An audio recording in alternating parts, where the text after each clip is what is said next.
All right, we'll get started. So go ahead, PJ. Okay. We all just witnessed history as the first woman of color is our vice president. And I was wondering for you, Adia, what this means to you as a woman, as a coach, as a mother, and as a person of mixed race. And a little second part, have you talked to your players yet about how historic this day is?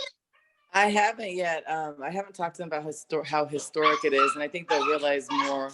Sorry, I think they'll realize more later. But it is history. I mean, I never thought I would live to see a Black president. I never thought I'd live to see a female vice president of color at that. So I think it's pretty amazing. I think it just goes to show for all the little girls that have dreams and aspirations to be one day a president. I think it's more of a reality. So I think it's great history. We'll talk about it today for sure. And just talk about also it's a really big day. I think to me, it's a very dangerous day. It's a happy day, but there's a day that I don't know what's going to happen with, given the times right now and given what's going on in society. Like, I'm scared there could be a bomb somewhere today. So it's just kind of the time we live in right now. So, but I'm definitely making history, and I'm very, very happy for us to have a female vice president for sure. Troy?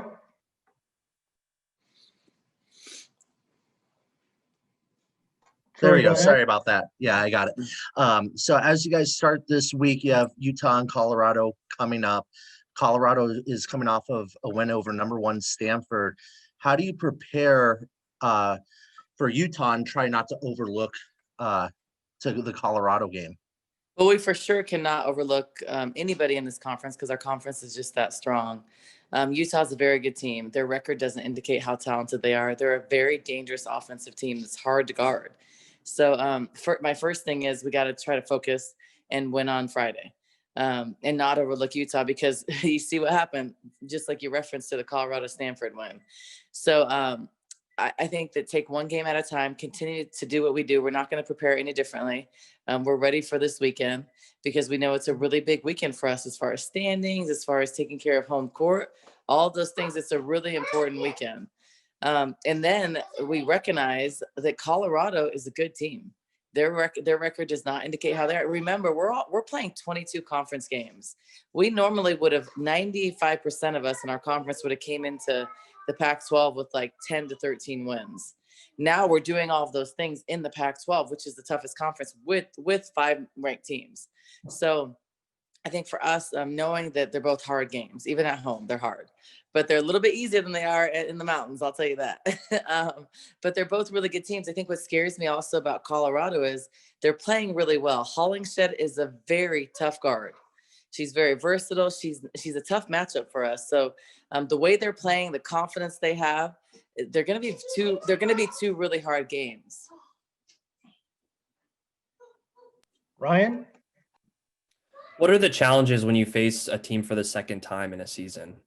It's really hard to beat a team twice. I think just statistically, it's hard to beat a team 2 consecutive times. I think that we both make adjustments. I think we're playing better basketball than we were when we were in Utah and Colorado. I think our offense is better. I think our defense is better. When I look back and watch the film, I'm like, oh gosh, our defense is bad. But we've gotten better, but so have they.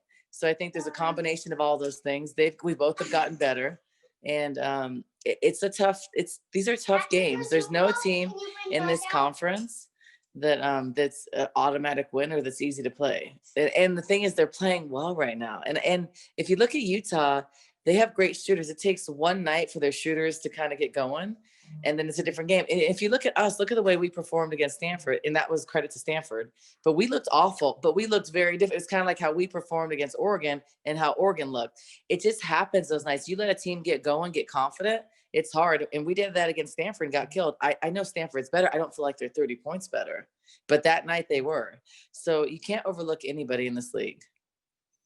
And what have you thought of the way Ari has played this season? Her scoring numbers are down, which I'm sure you figured, and her assist numbers are up. Her assist to turnover ratio is better this year too. I mean, what have you just thought about the way she's played? that she's better. So I do not put a lot of stock in the scoring. I told you guys, remember last year, her scoring will go down. And it's good if it goes down because that means we have more balance and more weapons on our team. There's never a good team that has one player scoring 20, 30 points and no one else doing anything. That means you're too reliant on one player. So I think for us, Ari has grown. She's a very unselfish player.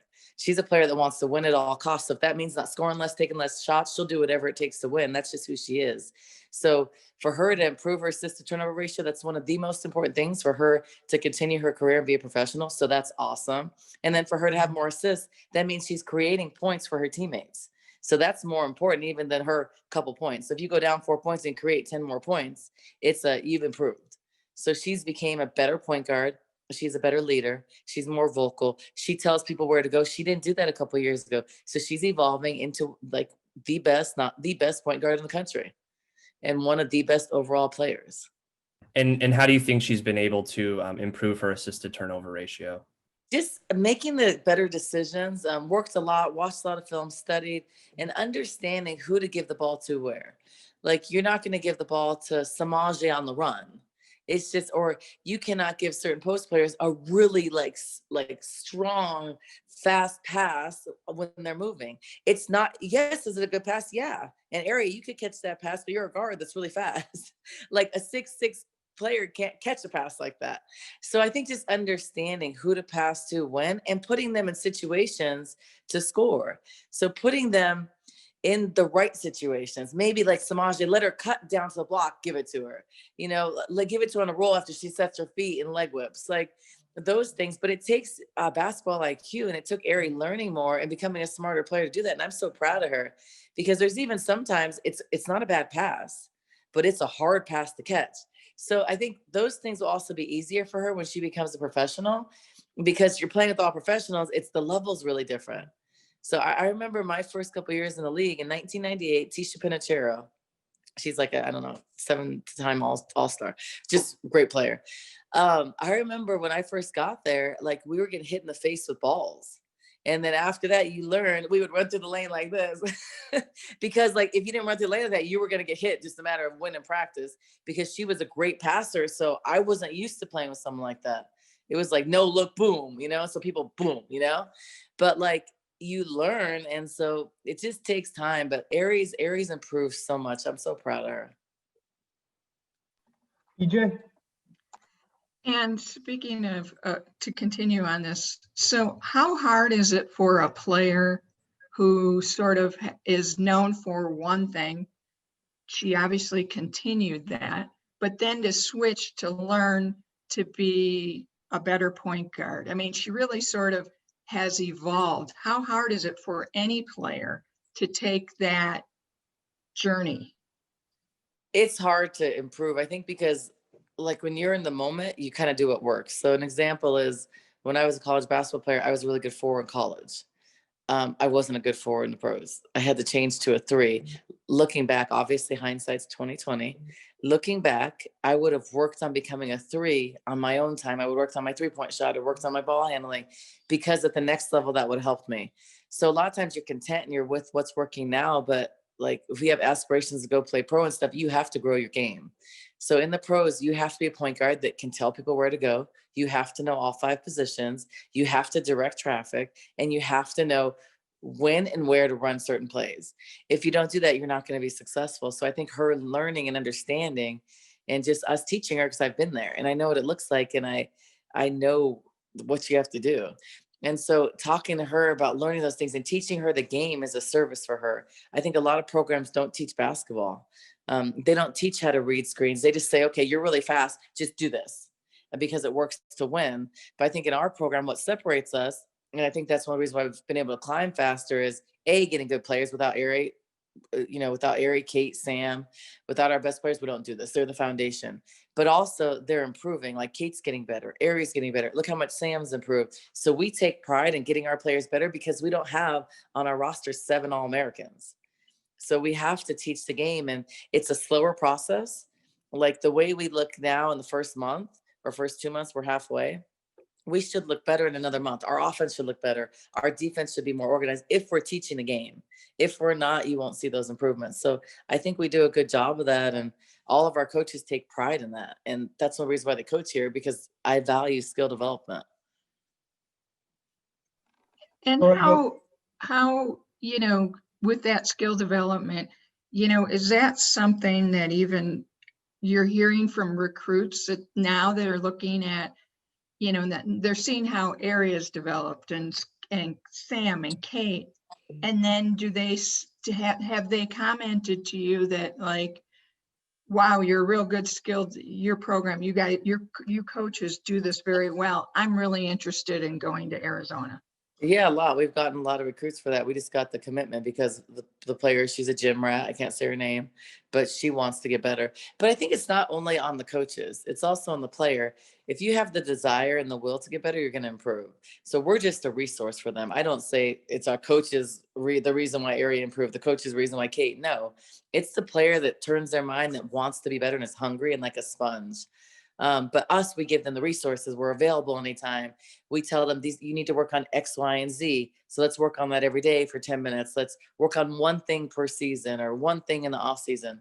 So I think that I always tell recruits, look at the evidence. Don't take my word for it, because everybody says they do it. Everybody says they have a family environment. Everybody says they do skill development because it sounds good and it looks pretty on paper. And, it sounds like what you're supposed to do.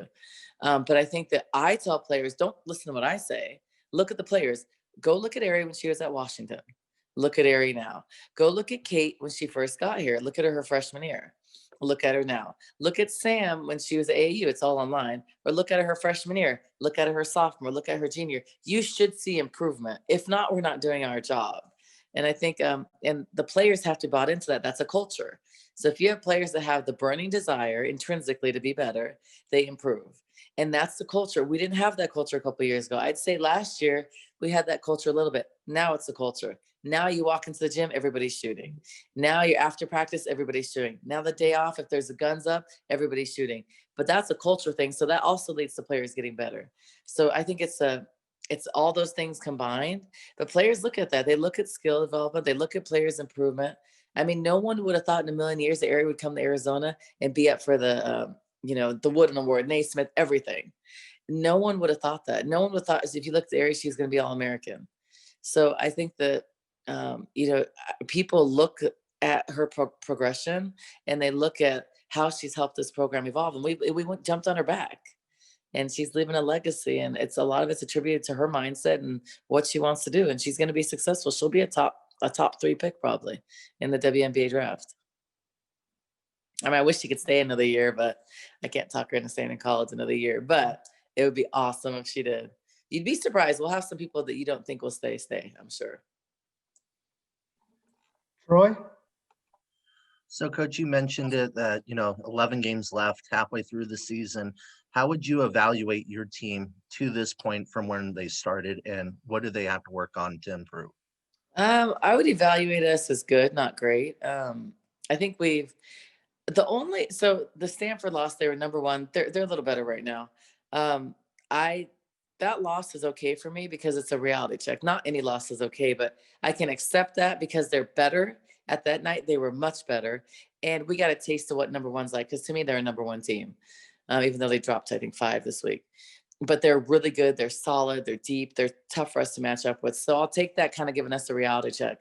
The loss that I don't really accept is the Washington State loss. That's a loss that hurt.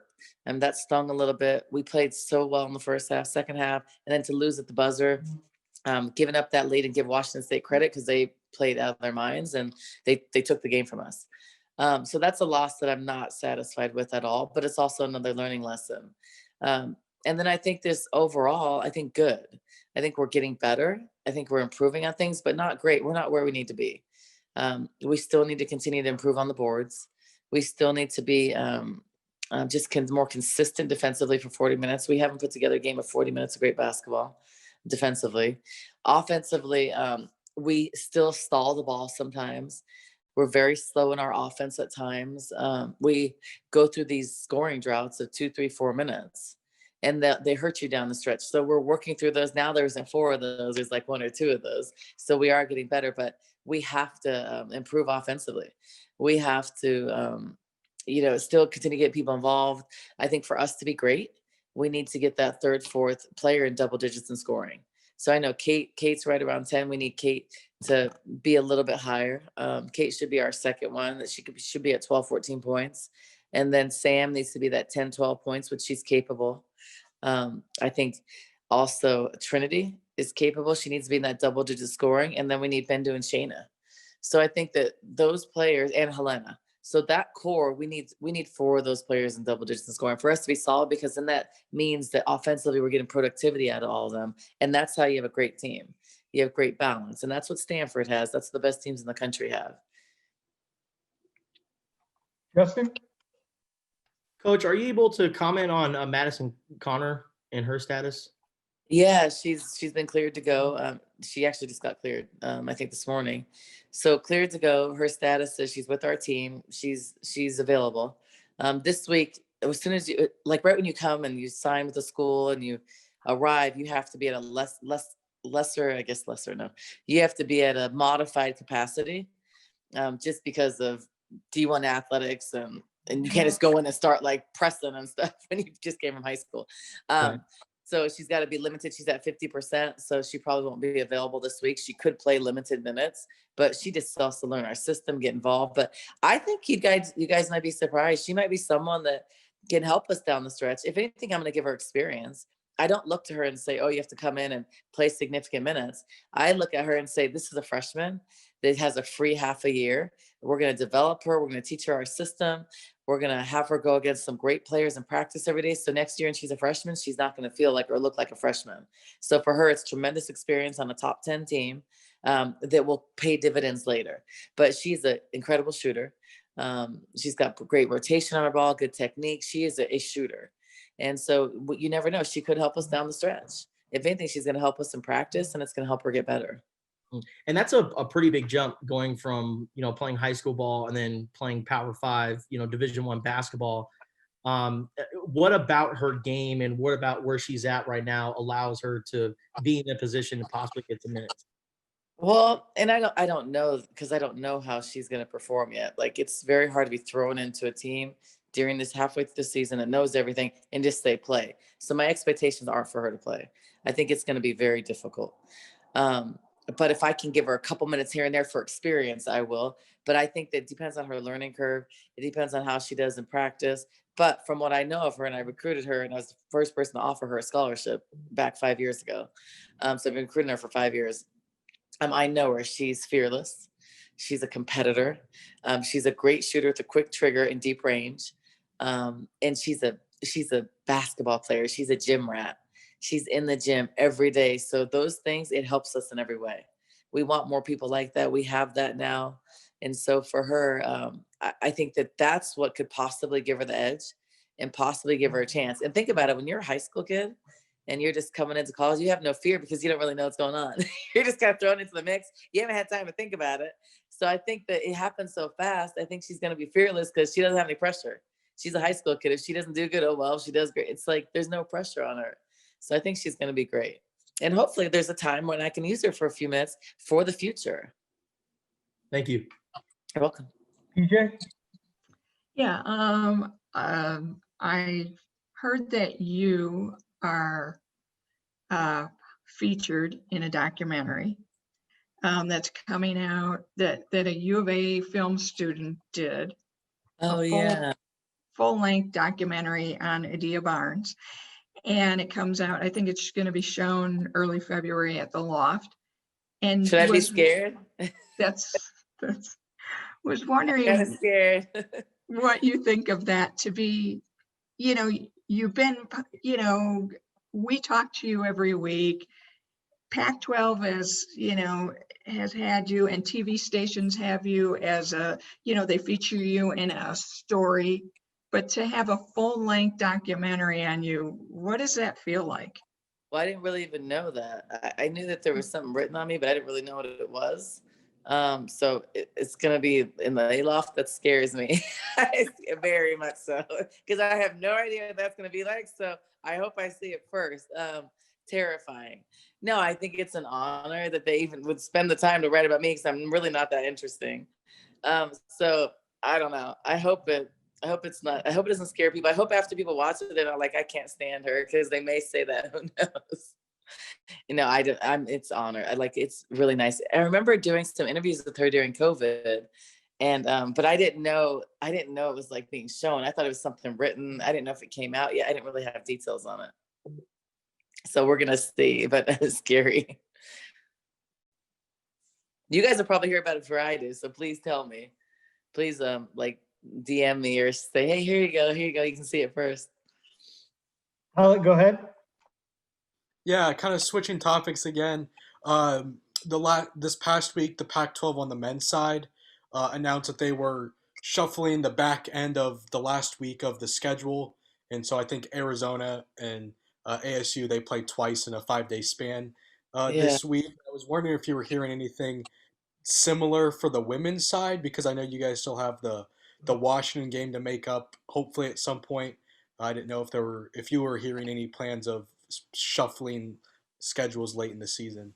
No, I haven't heard that. I think just for us, the last thing I heard was that on our side, there's a time to make up our games.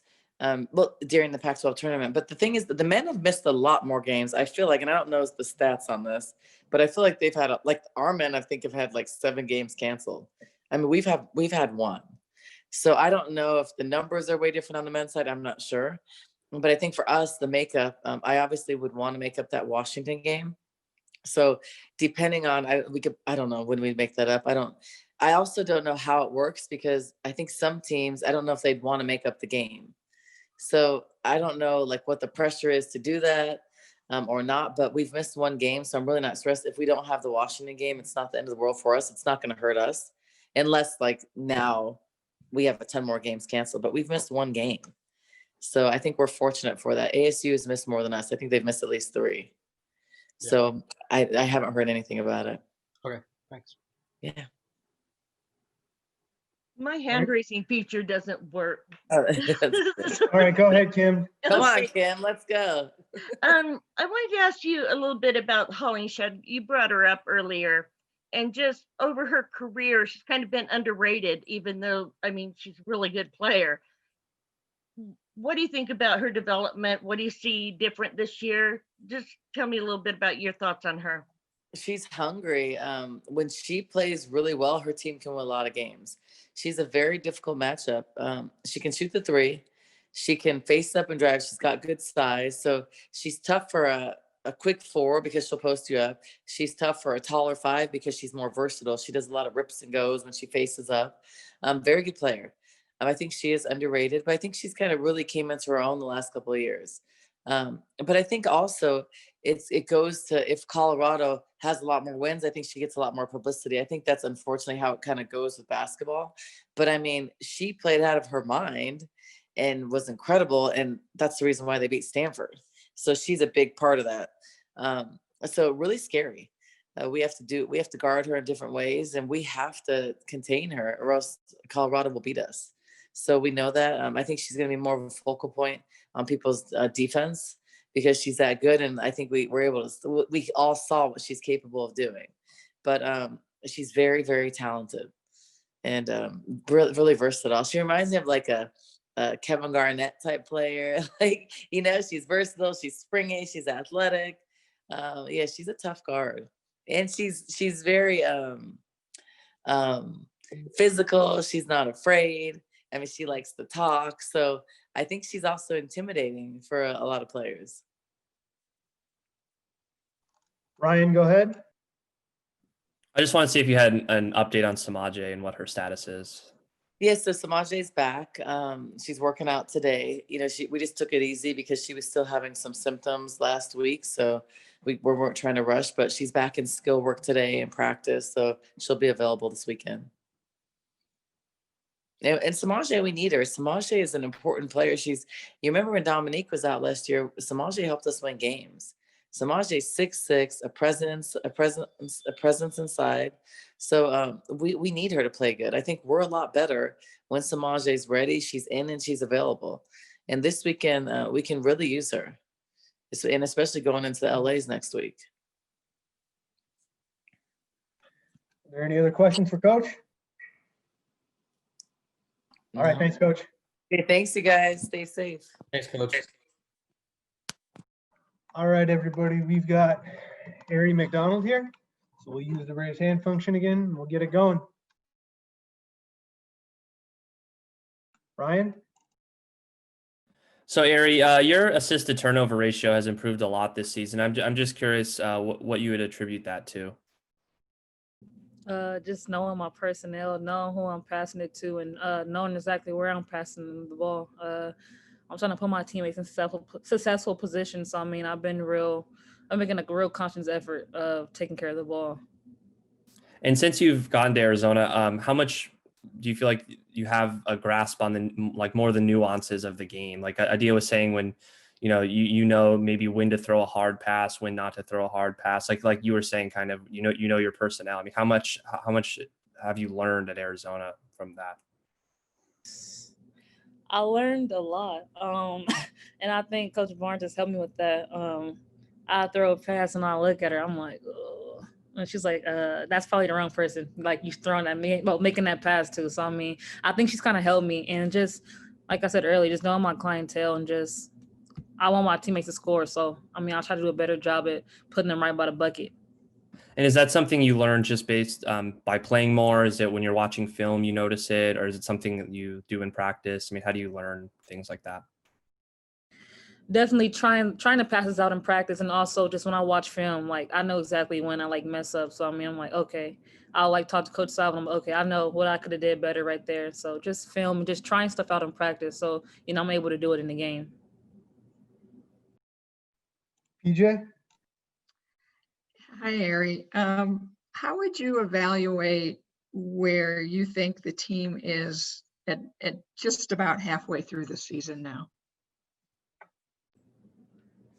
I think that we're getting better. That's a good thing. I still think we haven't played our best basketball. I mean, I think over the past couple of games we showed glimpses, or we showed a half, but we haven't put together a solid 40 minutes of good basketball. But I think we can do it. It's doable, and I believe in my team, and I think that we'll put together 40 minutes of a good basketball pretty soon. But I mean, I'm just happy that we're improving every day at practice and in games. And what will that, when you put it all together, what does that look like? Tenacious defense, help side, communication, executing plays, and knowing why we're running plays, who we want to get, who are we isolating and stuff like that. Just reading, making good reads on the offensive end and the defensive end as well. Troy? Friday, you guys have Utah coming up. You guys swept Utah and Colorado on the road for the first time. What does Utah do that makes them a difficult team to play against? Utah, they execute the pick and roll pretty well, and they have great shooters, so it's kind of hard to have help side because they spread the floor. And they have a good point guard, Drew Gilden. She leads them, and she's been playing with them. They have great chemistry together, and so it's kind of hard to help off people when they you're shooting the ball over 40%. So I mean, it's hard.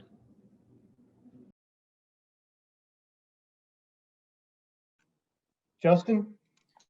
Ari, I'm just curious if you've had any chance to really had a sit-down conversation with Madison Connor and get to know her, the class of 2021 shooting guard that's going to be joining your team. I haven't got to have a sit down with her, but we briefly talked going to pregame meal on Sunday, and I was just asking her about was her high school plan and stuff, and if she's excited to be here. And she was just telling me how she went to a prep school and how she's really excited to be here and learn the system. What do you remember about just being a wide-eyed freshman experiencing college for the first time? Man, I didn't talk at all. I was shy. But luckily with the upperclassmen I had, they pretty much took me under their wing, and I'll do the same with Maddie, like I'm doing with Darren. Just show her the ropes and just give her that confidence and let her know, just keep working on your game and just learn the system and just get better. Thank you. PJ? And what do you think about sort of how your game is evolving this year and has evolved? You look like a different player than you have in the past. You've added so much more. What do you think about it for you? What does it look like? And as we talked about before about where the team is, where do you think you are and you will be once you guys put it all together? Yeah, my game has evolved so much since I've been here. And I've been working behind the scenes, like countless numbers of hours shooting and stuff like that. And just also just watching more film and, just as a point guard, just trying to take care of the ball and just most importantly, being vocal and just being the extension of Coach Barnes on the court. And yeah, once we're well put together, we play like a team for 40 minutes. I think that it'll look like me having way more assists, my teammates converting, and just me directing my teammates on where to go and just being the catalyst on offense and defense. Go ahead, Ryan. So you're talking about being more vocal, and then you're talking about also how as a freshman in college you didn't talk a lot. So on the court now, how much more do you talk now than when you did maybe even in your first season here? I talk so much more. It's crazy, but I just have to step out my comfort zone and just talk to my teammates. I know they look to me a lot. So, when we have the little huddles, I talk before the game, I talk to my teammates. So, and I just think that that's really important as a point guard. Well, yeah, why is it so important? You have to be able to tell your teammates where to go. As a point guard, you should know exactly where everyone should be. And so as a point guard, I do that. And so if my teammates, aren't sure, I'll direct them and I'll talk to them. Like, for instance, during the game, somebody mess up, I'm talking them through, like, as I'm dribbling the ball, I'm telling them where to go. So, I think that's really important as a point guard. And how do you pick and choose your spots of when you're looking for your shot and when you're looking to create for others? Yeah, I just read the game. So, when the Coach Barnes calls a play for a certain person, I'm running it through and I want to look for that person. But as I'm trying to get that person the ball, I'm reading the defense, seeing what my player is doing, seeing what the second line of defense is doing. And so the next time we try to isolate that person again, I'm going to do the opposite. And I'm trying to look for my shot. PJ?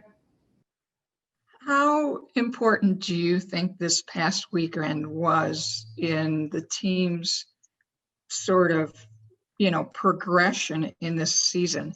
2 big wins, and they were both big for different reasons.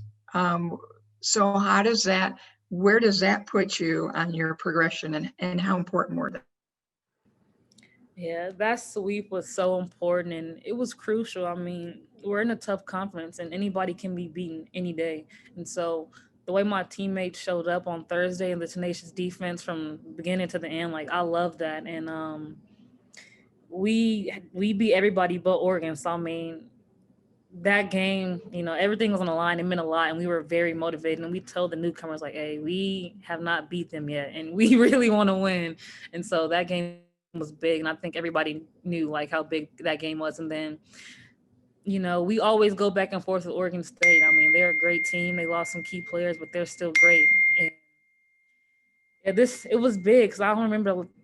I think that was the first time we swept the program since I've been here, honestly. So, that was really big, and it was needed, heading to this weekend.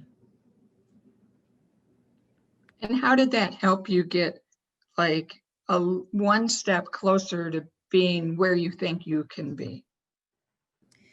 Yeah, those 2 games just showed us that, we can hang with anybody, Our defense is what keeps us in games, and, our offense is starting to come alive.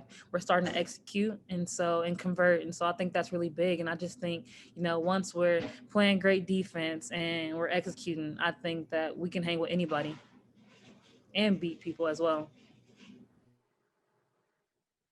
Ryan? What are the challenges, but also the benefits of playing a team for the second time in a season? It's tough. I mean, you got film, that shows people's tendencies, but I mean, you got to be able to stop it. I mean, you can only do so much from film, but it's hard because, you scout people, like, what like certain plays are and who they're going to go to, so it's kind of hard, but at the end of the day, hey, we all put our shoes on, we lace them up like just like each other. And so we just got to battle. Anything else for Ari? Ask me about the shyness thing, Ari. It's Kim. Sorry, I can't raise my hand on here. No, go ahead, you're good. I want to ask about that shyness thing again. I mean, even with us, you're more outgoing now. You talk a lot more. And how do you get over that? Because that's a mental thing. That's not a physical thing. How do you do that? I don't know. Just my parents always like, you're getting older. You just start talking, like you can't be quiet forever. And so I'm kind of like, well, yeah, I can't be quiet anymore. And just I just know that my teammates look for me a lot to say something. So I mean, I just get out of my comfort zone and start talking. Like I know I have good things to say, and so I just had to get out of my comfort zone. I mean, it's hard, Sometimes I revert back to my old self, but I mean, I got to do it for the best of the team. Anything else? Yep, Ryan? Yeah, when you decided to put off the WNBA and come back, and was improving your ability as a distributor, especially I know you're cutting down on turnovers and getting more assists. How much of a goal was that for you? I mean, I've always wanted to average a lot of assists and get my teammates involved, but that wasn't the case, previous years. But I mean, I think this year my teammates, they put in the work and they're able to convert this year, and so I'm always looking for them. And yeah, I just want to show people that there's more to it than me just scoring or playing defense. Like I can also pass, and I've always been a good passer. But I think that I give credit to my teammates. They're making me look like a better passer, and so I appreciate that. Anything else now? All right, thank you, Ari. Thanks, everybody. Thank you.